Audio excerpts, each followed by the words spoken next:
Hello dear students, welcome to accounts in Telugu by professor Devika Bhatnagar. ఇంతకుముందు క్లాస్లో మీకు ఫార్మాట్ నేర్పించాను. Short term capital gain, long term capital gain రెండు ఎట్లా క్యాలిక్యులేట్ చేస్తారు ఫార్మాట్స్ చేసి చూపించాను, క్యాలిక్యులేషన్ చెప్పాను, సిఐఐ అంటే ఏంటి మొత్తం నేర్పించాను కదా.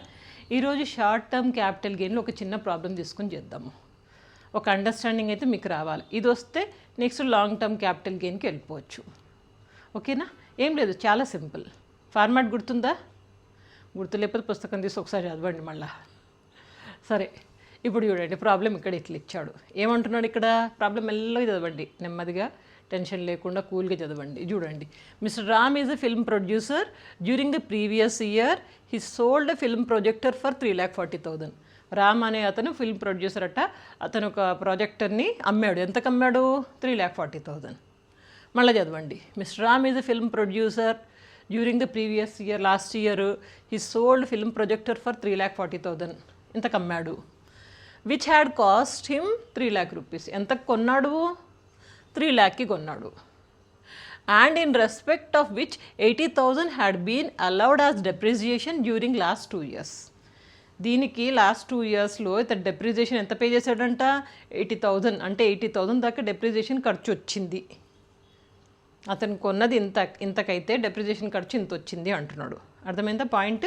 ఇక్కడ ఏం లేదు, రెండు పాయింట్లు. ఇంతకు కొన్నాడు, ఇంతకు అమ్మాడు, ఇంతకు కొన్నాడు, డెప్రిసియేషన్ ఇంత అన్నాడు, అంతే, ఇంకేం లేదు. Besides his total income from business was 1,50,000. ఇది కాకుండా అతని యొక్క బిజినెస్ ఇన్కమ్ ఎంత ఉంది?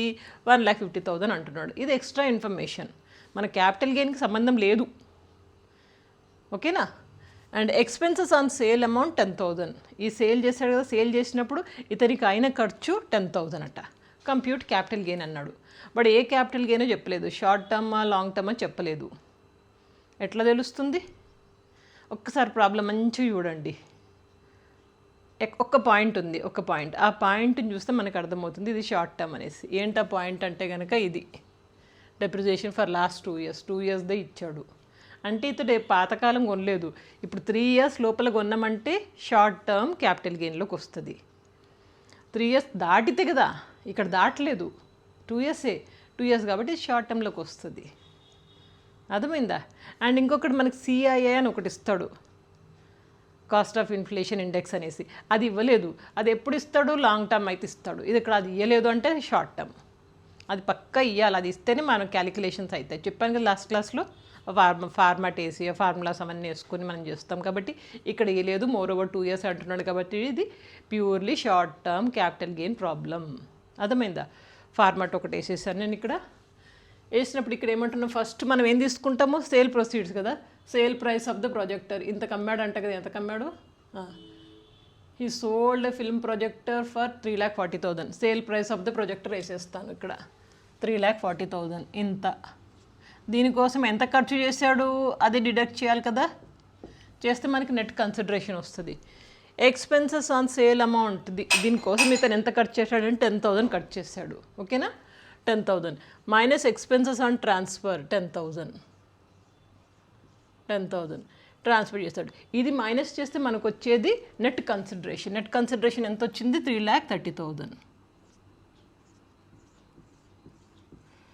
ఇక్కడ దీంట్లోంచి మనం ఏం మైనస్ చేస్తాము? ఒక్క నిమిషం. సో ఎక్కడున్నాము? నెట్ కన్సిడరేషన్ వచ్చింది. మనం దీంట్లోంచి 2 ఐటమ్స్ మైనస్ చేస్తాం. ఒకటి కాస్ట్ ఆఫ్ ఎక్విజిషన్, ఇంకొకటి రిపేర్స్ కానీ రెన్యువల్స్ ఏమన్నా ఉంటే అది కూడా. మనకి ఇక్కడ రిపేర్స్ రెన్యువల్స్ ఏమి ఇవ్వలేదు. కాస్ట్ ఆఫ్ ఎక్విజిషన్ ఎంతకు కొన్నాడు? 3 lakhకి కొన్నాడు కదా. కానీ ఇక్కడ డెప్రిసియేషన్ ఇచ్చాడు. డెప్రిసియేషన్ ఇవ్వకపోతే కనుక 3 lakhే రాసుకునేవాళ్ళం. ఇంత కొన్నాడు అంటే డెప్రిసియేషన్ ఇంత పడిపోయింది కదా. డెప్రిసియేషన్ అంటేనే ఇంత, దాని వాల్యూ ఇంత పడిపోయింది కాబట్టి 3 lakh మైనస్ 80,000 ఇది తీసుకుంటాం కాస్ట్ ఆఫ్ ఎక్విజిషన్లో. 3 lakh మైనస్ 80,000. డెప్రిసియేషన్ ఇవ్వకపోతే ఈ 3 lakhే తీసుకునేవాళ్ళం. అర్థమైందా పాయింట్? చాలా రేర్గా ఇస్తాడు. డెప్రిసియేషన్ ఇస్తే మాత్రం తీసేసేయండి అక్విజిషన్లోంచి. అక్విజిషన్ కాస్ట్ అంటేనే ఆ కాస్ట్ మైనస్ డెప్రిసియేషన్. ఎంత వచ్చింది? 2,40,000. ఓకేనా? ఇంకేమైనా ఉన్నాయా మనకు మైనస్ చేయడానికి? ఏం లేవు, అయిపోయింది. ఇది మనకు వచ్చేసింది 1,10,000. ఇది capital gain, short term capital gain. Simple కదా.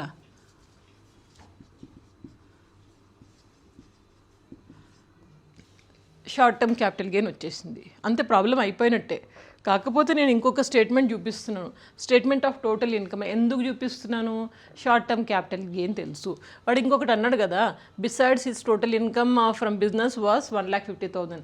1,50,000 కూడా ఇంకా ఎక్స్ట్రా ఇన్కమ్ ఉంది అంటున్నాడు. ఓకే, అది కూడా మనం సపరేట్గా చూపించుకుందాం, స్టేట్మెంట్ ఆఫ్ టోటల్ ఇన్కమ్ అనేసి. ఫస్ట్ దీన్ని రాద్దాం, షార్ట్ టర్మ్ క్యాపిటల్ గెయిన్. ఓకేనా, షార్ట్ టర్మ్ క్యాపిటల్ గెయిన్ ఎంత వచ్చింది మనకి? 1,10,000.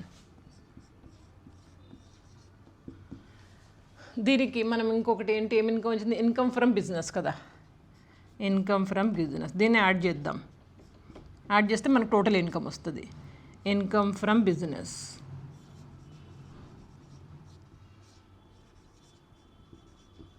ఎంత వచ్చింది? 1,50,000 కదా,